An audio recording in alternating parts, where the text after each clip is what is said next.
President Trump has just weighed in on tonight's court ruling. We're going to bring that to you next, right after commercial break. Oh, actually, let's listen to it right now.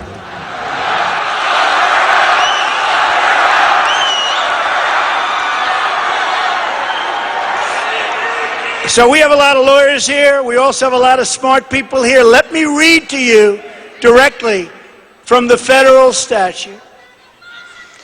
212F of the Immigration, and you know what I'm talking about, right?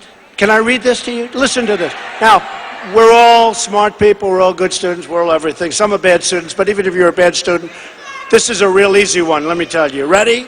So here's the statute, which they don't even want to quote when they overrule it. And it was put here for the security of our country. And this goes beyond me because there'll be other presidents.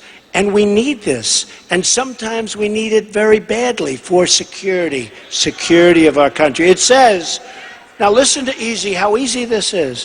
Whenever the president finds that the entry of any aliens or any class of aliens would be detrimental to the interests of the United States, he may, by proclamation, and for such period as you see, it wasn't politically correct because they should have said he or she. You know, today they'd say that. But that's all right. Actually, that's the only mistake they made. As he shall deem necessary, suspend the entry of all aliens or any class of aliens as immigrants or non-immigrants, or impose on the entry of aliens any restrictions he may deem to be appropriate. In other words, if he thinks there's danger out there, he or she, whoever is president, can say, I'm sorry, folks, not now, please. We got enough problems.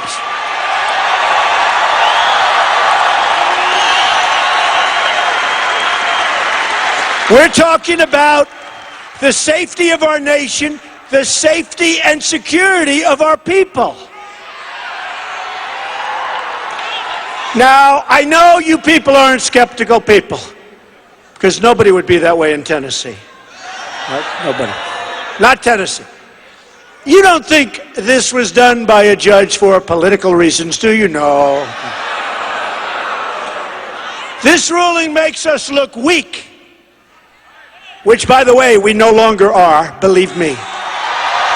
Just look at our borders.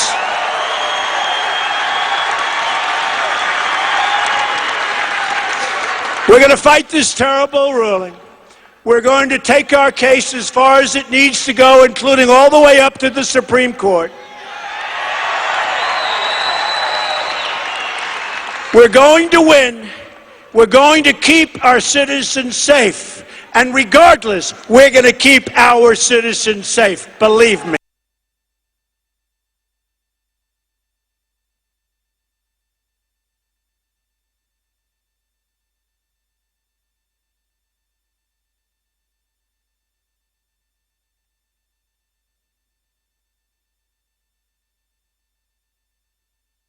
Well, let's tailor it. This is a watered-down version of the first one. This is a watered-down version. And let me tell you something. I think we ought to go back to the first one and go all the way, which is what I wanted to do in the first place. The danger is clear. The law is clear. The need for my executive order is clear.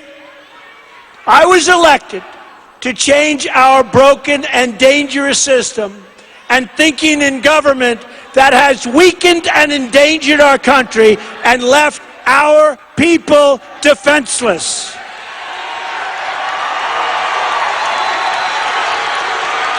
And I will not stop fighting for the safety of you and your families, believe me. Not today, not ever. We're going to win it. We're going to win it.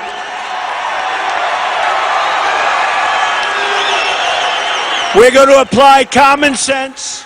We're going to apply intelligence, and we're never quitting, and we're never going away, and we're never, ever giving up. The best way to keep foreign terrorists, or as some people would say, in certain instances, radical Islamic terrorists from attacking our country, is to stop them from entering our country in the first place.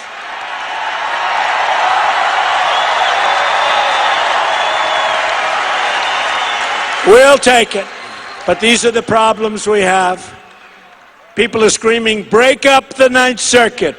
And I'll tell you what, that Ninth Circuit, you have to see, take a look at how many times they have been overturned with their terrible decisions. Take a look. And this is what we have to live with. Finally, I want to get to taxes. I want to cut the hell out of taxes. But, before I can do that, I would have loved to have put it first, I'll be honest. There is one more very important thing that we have to do. And we are going to repeal and replace horrible, disastrous Obamacare.